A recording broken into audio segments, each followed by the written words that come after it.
गोवर्धन परिक्रमा का हिंदू धर्म में बड़ा ही महत्व है। हिंदुओं का प्रसिद्ध तीर्थ स्थल गोवर्धन मथुरा से 26 किलोमीटर पश्चिम में डिग हाईवे पर स्थित है। कहा जाता है कि यहाँ के कण कण में भगवान श्री कृष्ण का वास है। यहाँ एक प्रसिद्ध पर्वत है जिसे गोवर्धन पर्वत अथवा गिरिराज कहा जाता है।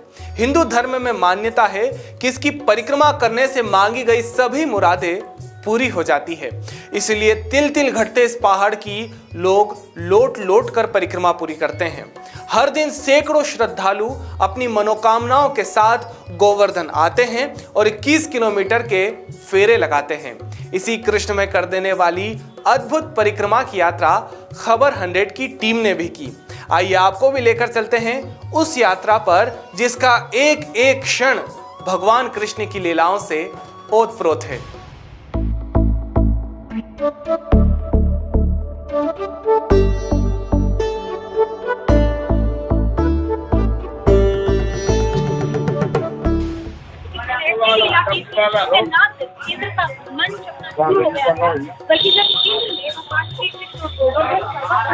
रुकाने की कोशिश कृष्ण ने उसका मुंह तोड़ जवाब देते हुए अपनी सीधी उंगली पर गोवर्धन पर्वत को हरण किया। बस तभी से सारे मथुरा ब्रजवासी ही नहीं बल्कि अब पूरे विश्व में गोवर्धन पर्वत को पूजा जाने लगा।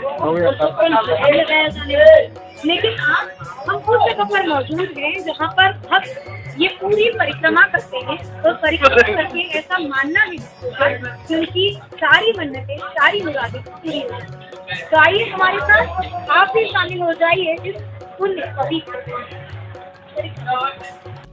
गोवर्धन भगवान और कृष्ण जी की विशेष कृपा पाने के लिए लोग गोवर्धन पर्वत की परिक्रमा करते हैं।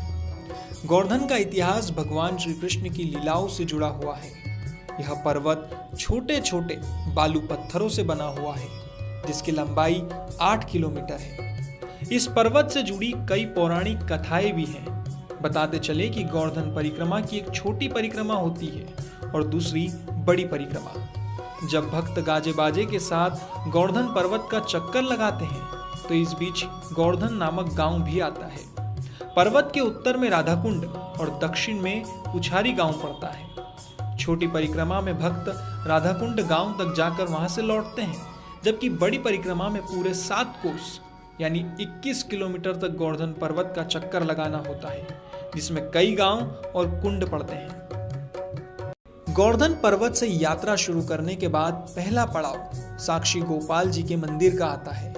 यहाँ पर भगवान को नमन कर भक्त आगे बढ़ते हैं। इसके बाद एक पड़ाव आते हैं जिसमें श्री राधा गोविंद मंदिर, पुछड़ी का लौठा मंदिर और छतरी, हरजी कुंड, रुद्र कुंड, राधा कृष्ण मंदिर और कालाधारी आश्रम, ठाकुर बिहारी जी महाराज का मंदिर, श्री लक्ष्मी वेंकटेश मंदिर, चूतलटेका मंदिर, हनुमान का पंचमुखी रूप, माता वैष्णो देवी का दरबार सहित अन्य कुंड मुख्य रूप से शामिल है। इसके बाद अगला पड़ाव आता है कुसुम सरोवर।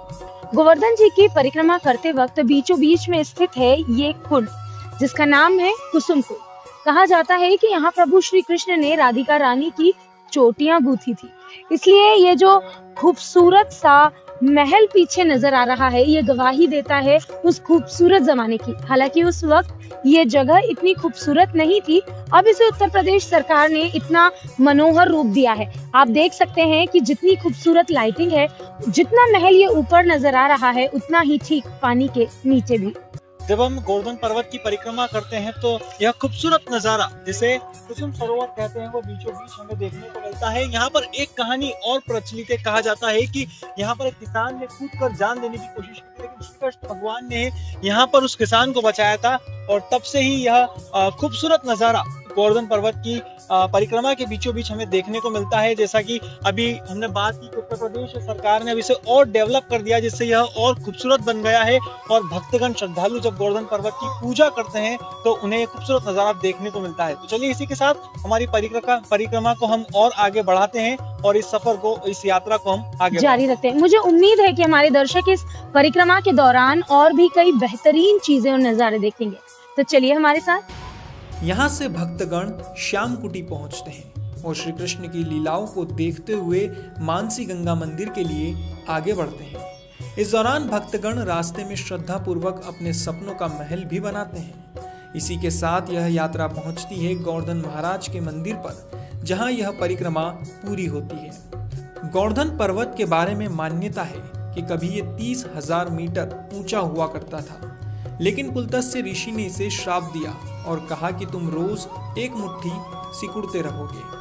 तब से यह पर्वत लगातार अपनी ऊंचाई खोता जा रहा है और अब बमुश्किल 30 मीटर ऊंचा रह गया है। गोवर्धन परिक्रमा का अब ये अंतिम पड़ाव है।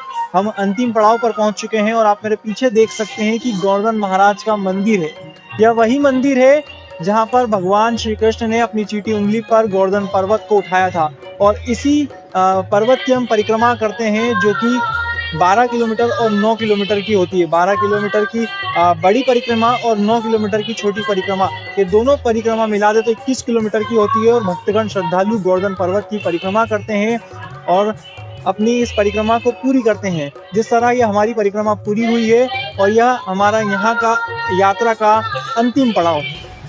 इस स्थान पर आकर भक्तों की परिक्रमा समाप्त होती है। यहाँ पर एक विशाल गेट बना हुआ है। परिक्रमा पूरी कर लोग खुद को धन्य मानते हैं। तो ये है अंतिम जगह, यानी कि अंतिम पड़ाव, जहाँ पे हमने आपको बताया था अभी कुछ देर पहले कि ये है अंतिम पड़ाव। उसके बाद इस जगह पर आकर परिक्रमा समाप्त हो जाती है, पूर्ण हो जाती है। वो जगह जहाँ पर भगवान श्री कृष्ण ने गोवर्धन जी को अपनी चीटी उंगली पर उठाया था, उस जगह पर अंतिम पड़ाव आता है। उसके बाद यहाँ पहुंचकर सभी श्रद्धालु अपनी इस परिक्रमा को विराम देते हैं। ये जगह है एक मंदिर, श्री गंगा गोवर्धन मंदिर है, जहाँ आस्थाओं का प्रतीक इसे इसलिए माना जाता है क्योंकि यहाँ पहले एक महाराजा का महल हुआ करता था, जिसे बाद में परिवर्तित कर मंदिर बनाया गया। बहरहाल ये सिलसिला श्री कृष्ण से राधा के मिलन का, आपको श्री कृष्ण से जोड़ने का और इस भक्ति में डूबे रहने का लगातार जारी है। आप हमारे साथ बने रहिए।